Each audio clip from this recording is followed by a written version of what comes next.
کسی گاؤں میں ایک عورت اپنے 5 سال کے چھوٹے بچے کے ساتھ رہتی تھی۔ کچھ ماہ قبل اس کے شوہر کا انتقال ہو گیا تھا، لہٰذا یہ عورت اپنے اکلوتے بیٹے کی تعلیم و تربیت کے لیے خود ہی لوگوں کے گھروں میں کام کرتی، ان کے برتن مانجتی، کپڑے دھوتی اور ان کے بڑے بڑے گھروں کو یہ اکیلی عورت تنہا تنہا صاف کرتی تاکہ اپنے بیٹے کی بنیادی ضرورتوں کو پورا کر سکے۔ وقت گزرتا گیا اور کئی سال بیت گئے۔ اب اس کا بیٹا جوان ہو گیا تھا اور کسی اچھی کمپنی میں نوکری کرنے لگا تھا۔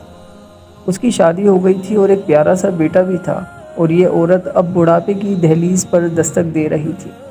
بیٹا شادی کے بعد اور نوکری ملنے کے بعد ماں کا احترام کرنا تو دور کی بات، اس کے ساتھ ڈھنگ سے بات بھی نہ کرتا تھا۔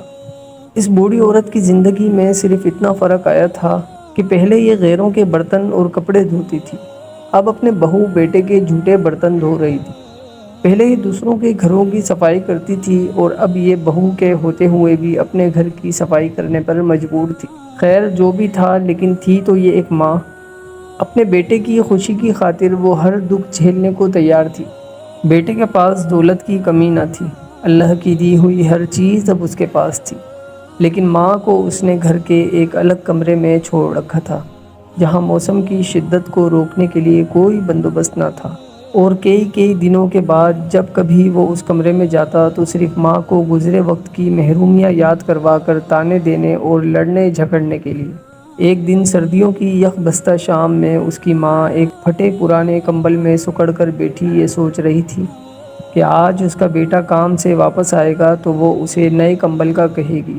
کیونکہ اس کمبل میں اسے بہت سردی لگ رہی تھی،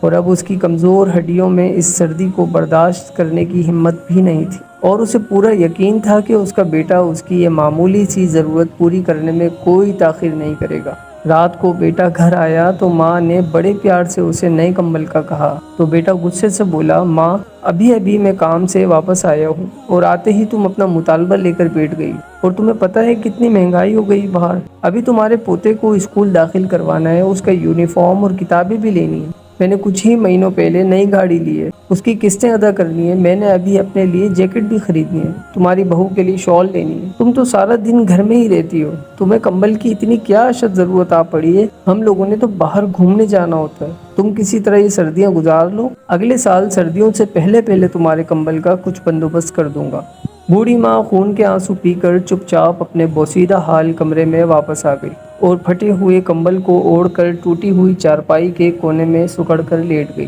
صبح جب بیٹے کی آنکھ کھلی تو پتہ چلا پچھلی رات ماں اللہ کو پیاری ہو گئی ہے۔ بیٹے نے اپنے تمام رشتہ داروں کو ماں کے جنازے پر بلایا اور ماں کے کفن دفن اور مہمانوں کی خاطر مدارت پر لاکھوں روپے خرچ کر دیے۔ جو بھی جنازے میں شریک ہوا یہی کہتا کہ کاش اللہ ہر کسی کو ایسا بیٹا دے۔ مرنے کے بعد بھی ماں سے کتنی محبت ہے، لیکن انہیں یہ نہیں معلوم تھا کہ دنیا والوں کو دکھانے کی خاطر جو بیٹا اپنی مری ہوئی ماں کے جنازے پر لاکھوں روپے خرچ کر رہا ہے، پچھلی رات چند سو روپے کے کمبل کے نہ ہونے کی وجہ سے وہی ماں سردی میں سسک کر جان دے گی۔ میرے عزیز دوستوں، اپنے ماں باپ کی قدر ان کے جیتے جی کیا کرو،